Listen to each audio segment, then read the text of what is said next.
بسم الاب والابن والروح القدس اله واحد امين. حكايتنا النهارده حكايه جميله جدا عن القديس يوسف الصديق، وهو اسم عبري معناه يزيد، وهو بكر يعقوب من زوجته رحيل، وترتيبه ال11 بين اولاد يعقوب.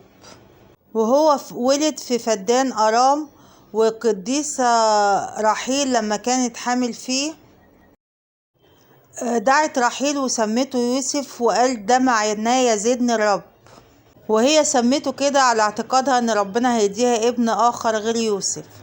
وكان يوسف لما كبر شوية كان بيحلم احلام، وكان بيحكيها لاخواته ولابوه، فحقدوا عليه اخواته جدا من احلامه دي، وغير كده فكروا في الانتقام منه وتدبير خطة شريرة للانتقام منه.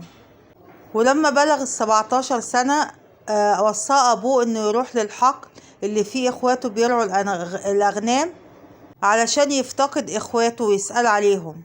ولما هو اقترب منهم فكروا ان يقتلوه، لولا ان اخوه رابين اقترح ان ما يقتلوهوش لكن يرموه في البير، وكان بير مهجور وقديم جدا. وكان رابين عمل كده اخوه لاعتقاده ان بعد ما هم يمشوا هيطلع اخوه ويعيدوا لابوه تاني، لكن هم فكروا ان كان في قافلة رايحة لمصر من الاسماعيليين، فباعوه كعبد ليهم، باعوا يوسف ليهم كعبد. وبالفعل اخدوه الاسماعيليين وباعوه للملك، وكان الملك فوتيفار كان محتاج عبيد واخده، وكان دوت خادم لكل اللي في القصر، كان يوسف يخدمهم بكل امانة. لكن كان حيلة الشرير كانت مستنياه، لان زوجة فوتيفار كانت معجبة بيه جدا لامانته واخلاصه وسامة وجهه، فاخذته ان كانت تعمل معاه الشر، لكن هو رفض بكل قوة. فكما كان منها انها اتهمته بالفعل ان هو اللي عايز يعمل معاه الشر، فوضع ظلما في السجن سنين طويلة. ولما قعد سنين طويلة في السجن اكتسب ثقة رئيس السجانين، حتى انه كان مأمنه على كل المسجونين في السجن. وكمان ربنا أمنه أمانة كبيرة جدا، انه كان بيساعد في تحقيق الأحلام وتفسيرها، فكان مشهور بدوت. طول ما هو في السجن أي حد يحلم أحلام كان القديس يوسف يفسرها بسهولة، وكانت تطلع مظبوطة. وبعد سنتين حلم فرعون بحلم غريب جدا ما قدرش يفسره، لا هما لا العرافين ولا الكل في القصر معرفوش يفسروه. لكن رئيس سقماء فرعون قال له ان في عبد اسمه يوسف في السجن بيفسر الاحلام، فامر بالفور باحضار يوسف قدامه عشان يفسر له الحلم اللي حلمه مرتين ورا بعض. فكان بيقوله ان في 7 بقرات سمان و7 بقرات ضعفاء، فالضعفاء كلوا السمان وبقوا هم زي ما هم بنفس الشكل. والحلم التاني اسمار القمح بتاكل السنابل كلها وما بيبقاش فيه خير فيها. فقال له يا سيدي الملك، هو تفسير الحلم بأمر ربنا انه هتيجي 7 سنين مليانة جفاف وقبليهم 7 سنين مليانة خير.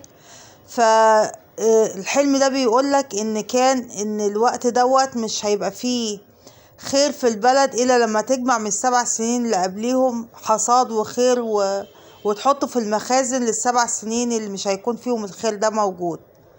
فأعجب جدا بتفسير يوسف، وما كانش فيه اقتراح للحلم فعلا الا كده، فبسط منه جدا، حتى انه عينوا رؤساء مصر في الوقت دوت.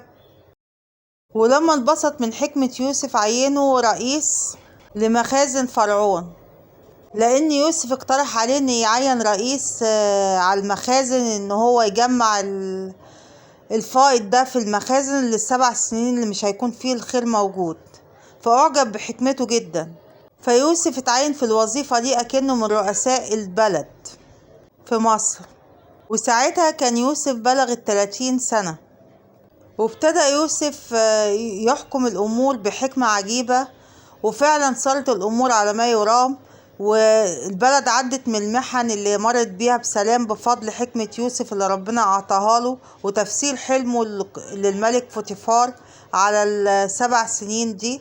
فاتبسط جدا وبقى من عظماء رؤساء مصر في الوقت دوت. حتى ان اخواته جم عشان ياخدوا من الخير اللي موجود في مصر لبلدهم، عشان ملقوش عندهم فايض من الخير.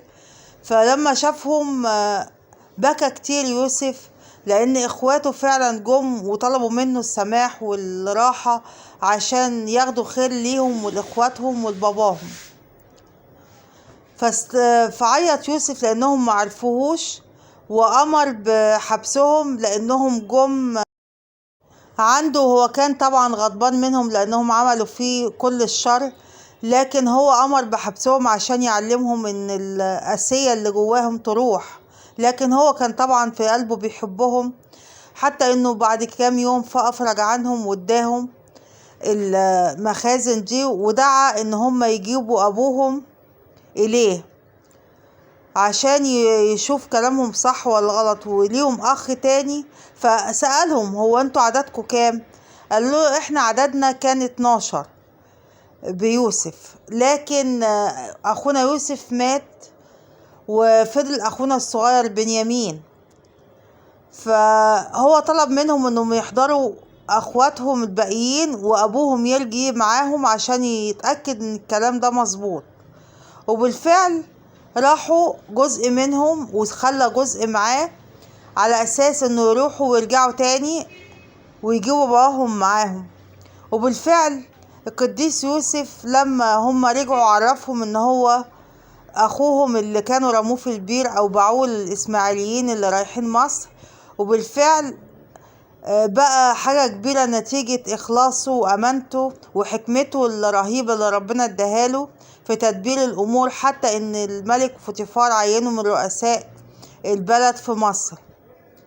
ففكر في حيلة ان هو يخلي والده على طول معاه، وحتى ان والده فرح جدا لما كان يوسف معاه، لان كان يوسف محبوب جدا عند ابوه يعقوب، لانه كان دايما بيطيعه ويحب يخدمه ويحب يكون جنبه ويحب يعمل له كل شيء بأمانة وابتسامة بسيطة دايما كده على الوش. فأبوه كان دايما راضي عنه جدا. فلما اجتمعوا حضنوا بعض وبسوا بعض جدا، وفرح بيوسف قوي لأنه أخيرا بعد السنين دي وجدوا موجود بخير وفي منصب كبير جدا يحمي بيه مصر كلها وكل البلاد المجاورة نتيجة حكمة يوسف. وبالفعل عاشوا كلهم في سلام ومحبة، حتى ان الايام مشيت بدون اي ازعاج. وبالفعل عاش القديس يوسف مع ابوه يعقوب واخواته في سلام، وعاشوا ايام حلوة مع بعض، وحتى حكوا لبعض كل السنين اللي فاتت كان فيها ايه وايه اللي حصل. واخواته اعتذروا له كتير انه كان بيفكروا فيه في الشر، وما كانوش يقصدوا بيه غير انه حيلة الشيطان سيطرت على دماغهم. لكن هم بالفعل كانوا نفسهم ان اخوهم يوسف يكون معاهم في كل الاوقات زي ما كان. وبالفعل عاشوا في سلام ومحبة طول الوقت في وسط ابوهم يوسف. لكن الايام دايما بتيجي كده صعبة، وبالفعل قديس يعقوب اتنيح، وقديس يوسف عمل حزن في البلاد 3 ايام حزن، وصار بيه في شوارع المدينة كلها. وكمان قديس يوسف عمل مناحة وزعل كبير في ال3 ايام دول عشان وفاة ابوه يعقوب. بركة صلوات القديس يوسف تكون معاكم ومعانا امين. ومات يوسف وهو عمره 110 سنة حسب عادات المصريين، ونقلوا رفاته لأرض كنعان. متنسوش تشتركوا معانا في قناة نور القديسين يفرح. ربنا دايما يفرح قلوبكم بكل غالي، واذكرونا دايما في صلواتكم امين يا رب.